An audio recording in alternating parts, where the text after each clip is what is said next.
Here we are. It's Wednesday,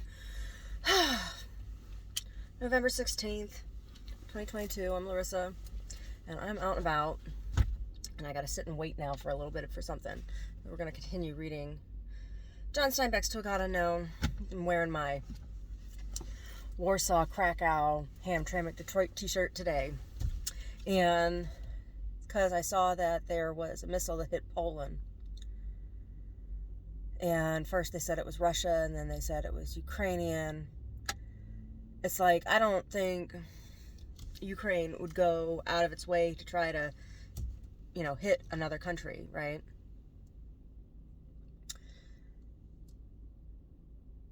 Friendly fire happens during war. It makes me wonder, though, like, how long till,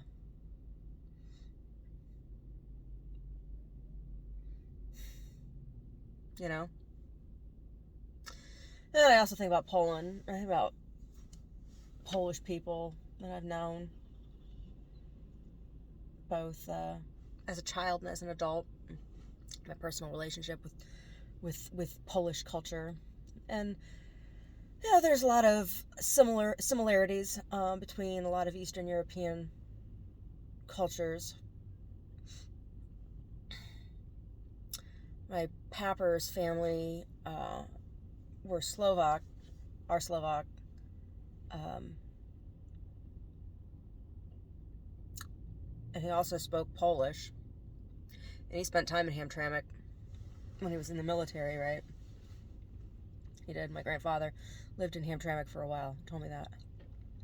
Anyway, there's this song, this Polish American song, and my Pappers used to sing it to me.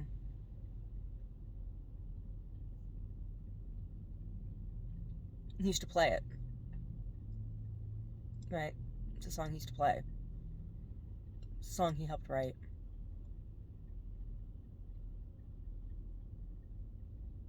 You're my little baby, you're my little girl, you're my little lady, the treasure of my world.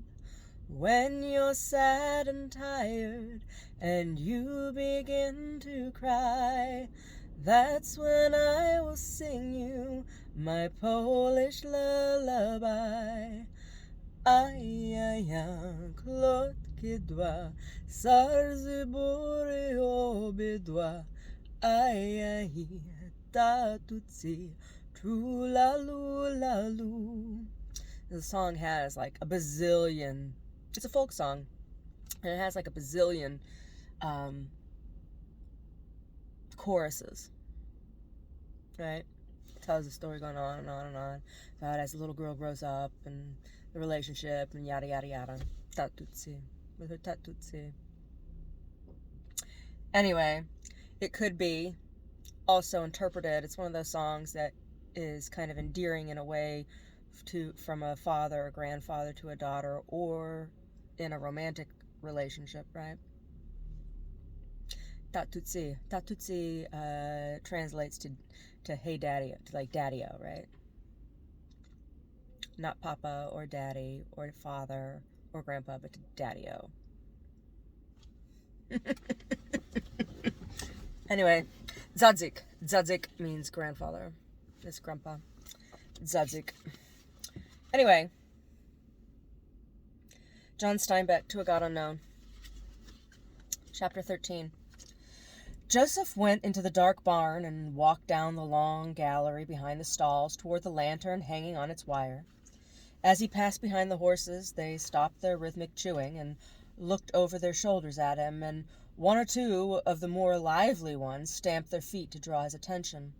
Thomas was in the stall opposite the lantern, saddling a mare. He paused in cinching and looked over the saddle at Joseph. "I thought I'd take Ronnie," he said. "She's soft. A good fast go will harden her up. She's surest-footed in the dark, too." "Make up a story," Joseph said. "Say he slipped and fell on a knife. Try to get through with it without having a coroner out. We'll bury Benji tomorrow if we can." He smiled wearily. "The first grave. Now we're getting someplace.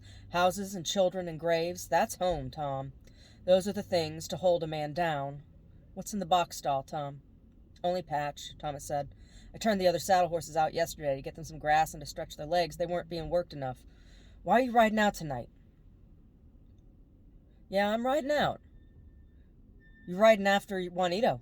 You'll never catch him in these hills. He knows the roots of every blade of grass and every hole even the snake might hide in. Joseph drew back cinch and stirrup over a saddle on the rack.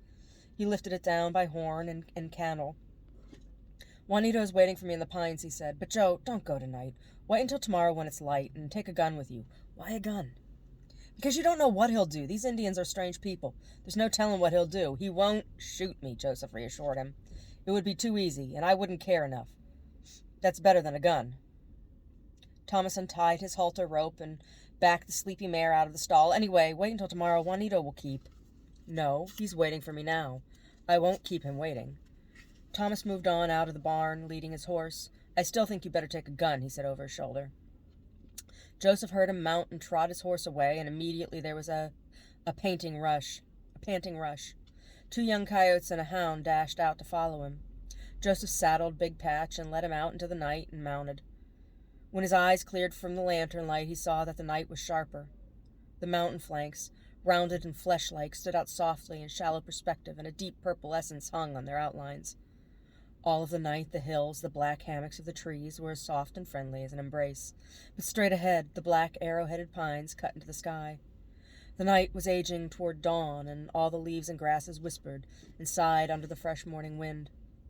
Whistle of ducks' wings sounded overhead, where an invisible squadron started over early for the south. And the great owls swung restlessly through the air at the last of the night's hunting. The wind brought a pine smell down from the hills, and the penetrating odor of tarweed and the pleasant bouquet of a skunk's anger, smelling since it was far away like azaleas. Joseph nearly forgot his mission, for the hills reached out tender arms to him, and the mountains were as gentle and insistent as a loving woman who is half asleep. He could feel the ground's warmth as he rode up the slope. Patch flung up his big head and snorted out of stretched nostrils and shook his mane, lifted his tail and danced, kicked a few times and threw his feet high like a racehorse. Because the mountains were womanly, Joseph thought of Elizabeth and wondered what she was doing. He had not thought of her since he saw Thomas standing by the lantern waiting for him. But Rama will take care of her, he thought. The long slope was past now, and a harder, steeper climb began. Patch ceased his foolishness and bent his head over his climbing legs. And as they moved on, the sharp pines lengthened and pierced higher and higher into the sky. Beside the track there was a hissing of a little water rushing downward toward the valley, and then the pine grove blocked the way. The black bulk of it walled up the path. Joseph turned right and tried to remember how far it was to the broad trail that led the grove's center. Now Patch nickered shrilly and stamped and shook his head. When Joseph tried to head into the grove path, the horse refused to take it, and spurs only made him rear and thresh on his front feet, and the quirt sent him whirling down the hill. When Joseph dismounted and tried to lead him onto the path, he set his hooves and refused to stir. Joseph walked to his head and felt the quivering muscles of the neck. All right, he said, I'll tie you out here. I don't know what you're afraid of, but Thomas fears it too, and Thomas knows you better than I could. He took the tie rope from the horn and threw 2 half hitches around a sapling. The pathway through the pines was black. Even the sky was lost behind the interlacing boughs, and Joseph, as he walked along, took careful, feeling steps and stretched his arms ahead to keep from striking a tree trunk. There was no sound except the muttering of a tiny stream somewhere beside the track. Then ahead, a little patch of gray appeared. Joseph dropped his arms and walked quickly toward it. The pine limbs whirred under a wind that could not penetrate down into the forest, but with the wind a restlessness came into the grove. Not sound exactly, and not vibration, but a curious halfway between these two. Joseph moved more cautiously, for there was a breath of fear in the slumbering grove. His feet made no sound on the needles, and he came at last to the open circle in the forest. It was a gray place, filled with the particles of light, and roofed with a dull, slaty mirror of the sky. Above the winds had freshened so that the tall pine tops moved sedately, and their needles hissed. The great rock in the center of the glade was black, blacker even than the tree trunks, and on its side a glowworm shed its pale blue luminance. When Joseph tried to approach the rock, he was filled with foreboding and suspicion, as a little boy is who enters an empty church and cuts a wide path around the altar to keep his eyes upon it, for fear some saint may move his hand or the bloody Christ groan on the cross. So Joseph circled widely, keeping his head turned toward the rock. The glowworm disappeared behind a corner and was lost. The rustling increased. The whole round space became surcharged with life, saturated with furtive movement. Joseph's hair bristled on his head. There's evil here tonight, he thought. I know now what the horse feared. He moved back into the shadow of the trees and seated himself and leaned back against a pine trunk. As he sat, he could feel a dull vibration on the ground. Then a soft voice spoke beside him. I am here, senor. Joseph half leapt to his feet. You startled me, Juanito. I know, senor. It's so quiet. It is always quiet here. You can hear noises, but they're always on the outside, shut out, trying to get in. They were silent for a moment. Joseph could only see a blacker shadow against the black before him.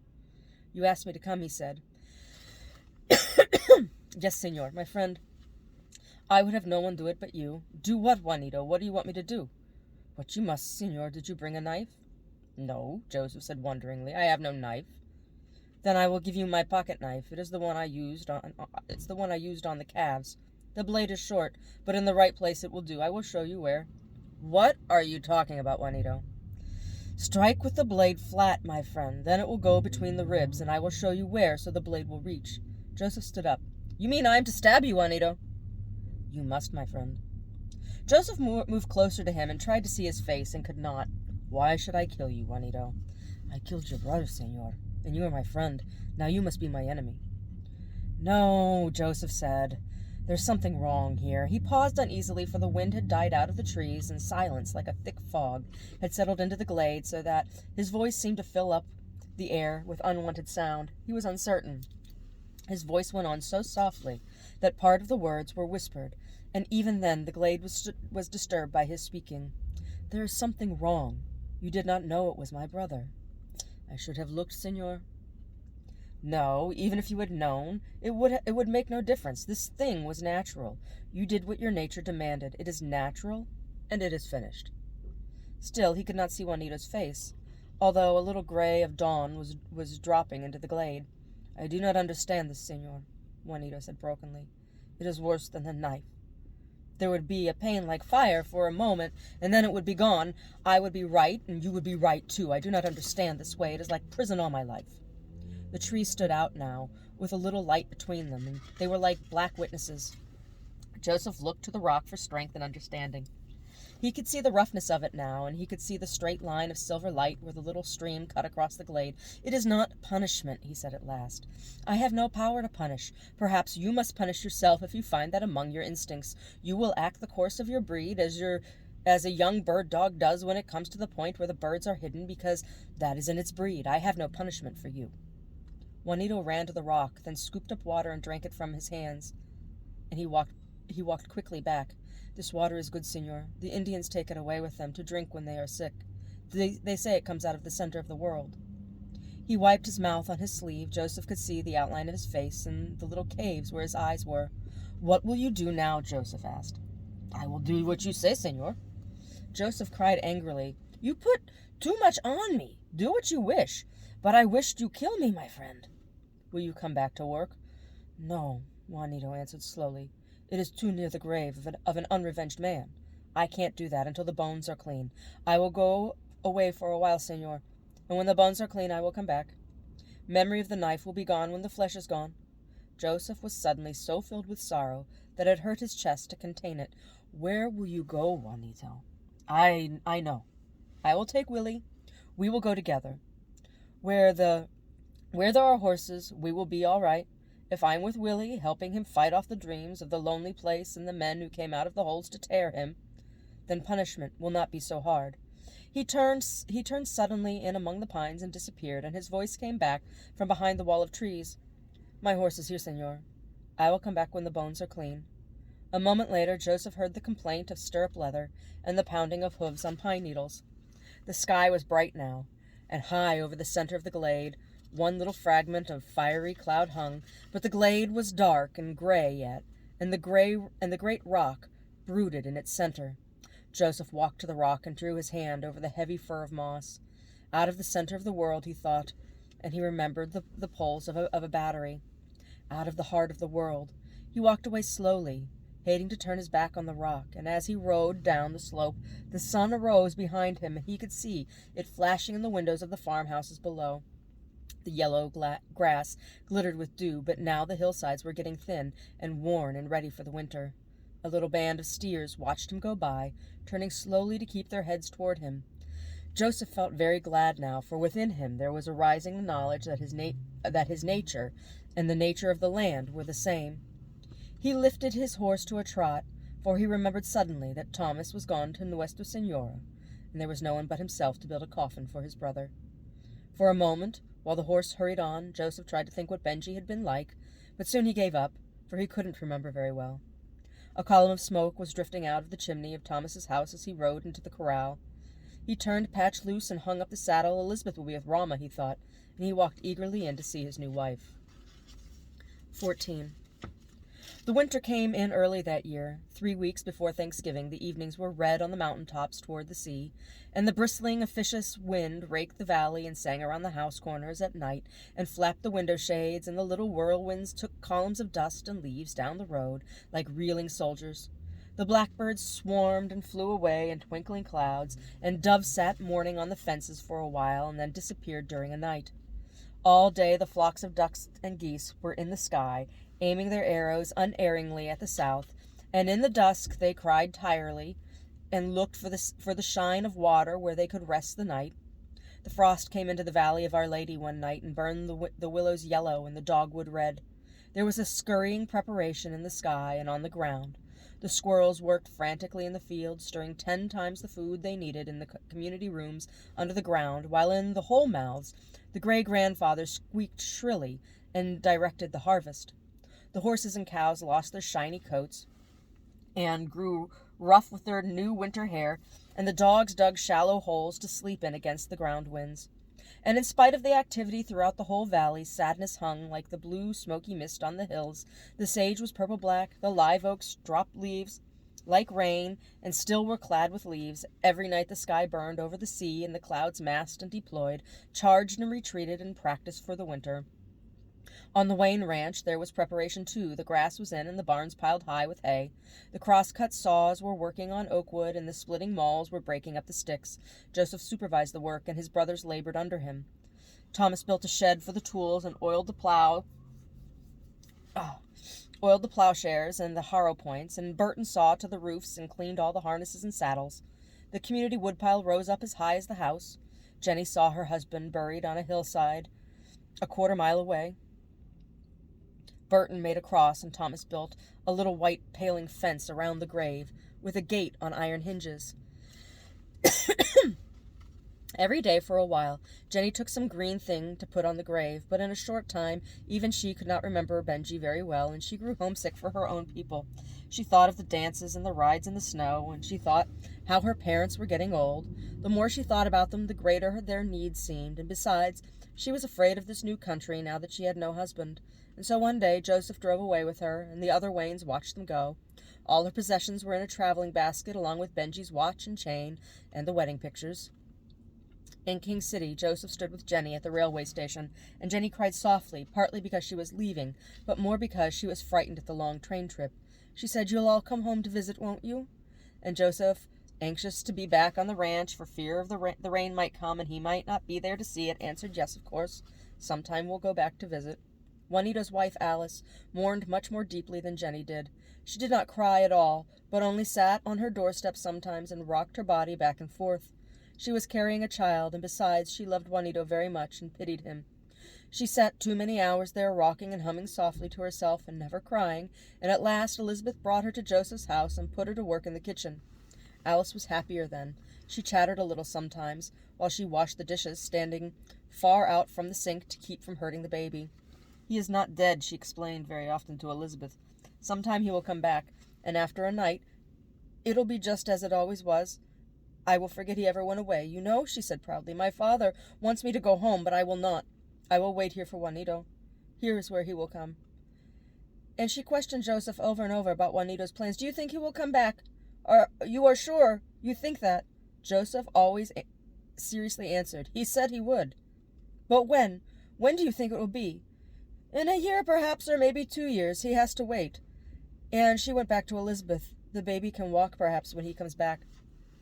Elizabeth took on the new life and changed to meet it. For 2 weeks, she went about her new house, frowning, peering into everything, and making a list of furniture and utensils to be ordered from Monterey. The work of the house quickly drove away the memory of the evening with Rama. Only at night sometimes she awakened cold and fearful, feeling that a marble image lay in bed with her as she touched Joseph's arm to be sure that it was warm. Rama had been right. A door was open on that night, and now it was closed. Rama never spoke in such a mood again.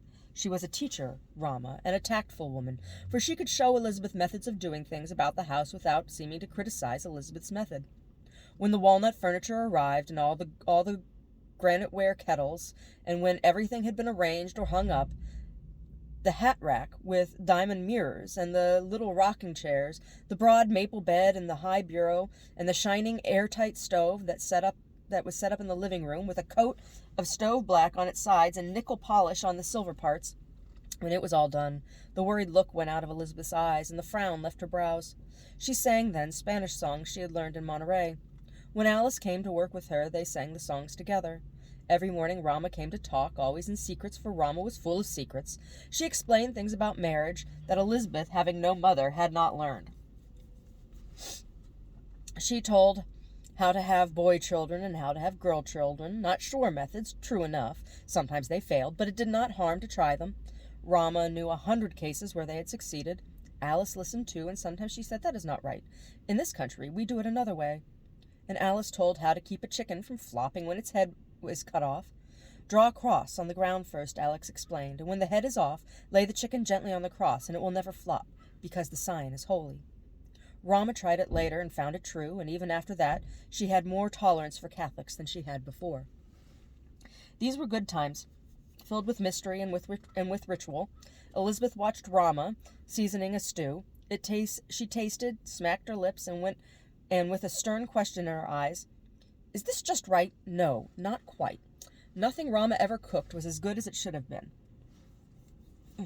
On Wednesdays, Rama came with a big mending basket on her arm, and behind her trooped the children who had been good. Alice and Rama and Elizabeth sat at 3 corners of a triangle, and the darning eggs went searching in and out of socks. In the center of the triangle, the good children sat. The bad ones were at home doing nothing, for Rama knew how idleness is a punishment to a child. Rama told stories then, and after a while Alice grew brave and explained a good many miraculous things. Her father had seen a fierce goat crossing the Carmel Valley one night at dusk. Alice knew at least 50 ghost stories, too. Things not far away, but here in Nuestra Senora. She told how the Valdez family was visited All Souls' Eve by a great-great-grandmother with a cough in her chest, and how Lieutenant Colonel Murphy, killed by a troop of sad Yaquis on their way home to Mexico, rode through the valley holding his breast open to show he had no heart. The Yaquis had eaten it, Alice thought. These things were true and couldn't be proved. Her eyes grew wide and frightened when she told the things, and at night the children had only to say, "He had no heart," or "The old lady coughed," to set themselves squealing with fear. Elizabeth told some stories she had heard from her mother, tales of the Scotch fairies, with their everlasting preoccupation with gold, or at least some useful handicraft. They were good stories, but they hadn't the effect of Rama's stories, or Alice's, for they had happened long ago, and in a far country which itself had little more reality than the fairies. You could go down the road and see the very place where the Lieutenant Colonel Murphy rode every 3 months, and Alice could promise to take you to a canyon where every night swinging lanterns plodded along with no one carrying them. These were good times, and Elizabeth was very happy.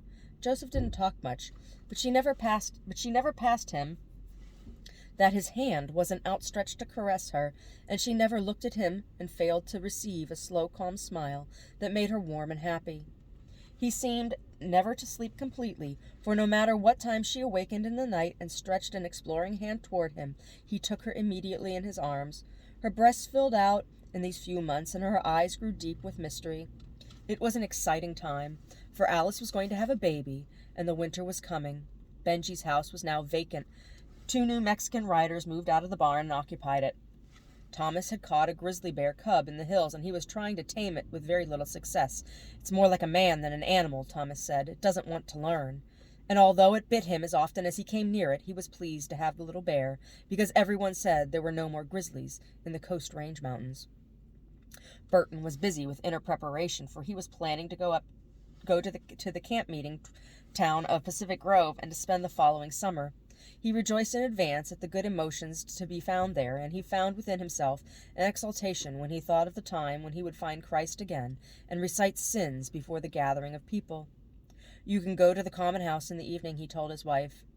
"Every evening the people will sing in the common house and eat ice cream. We'll take a tent and stay a month, or maybe 2. And he saw in advance how he would praise the preachers for their message. Well, what do you think of them apples? Whatever is going to happen next. Oh, so I'm at the laundromat here. Oh, and the smell of the fabric softener, it's, oh my gosh, when I walked in, I thought I was going to gag. It's enough to gag a maggot. It's enough to gag a maggot in there. And it's like wafting out, and it's making my face itch. Oh. Fabric softener. Oh, but Rama and her good and bad children. Thomas with his grizzly bear cub. Whatever is going to happen. And is Alice's baby Juanito's, or is it Benji's? Isn't that the question?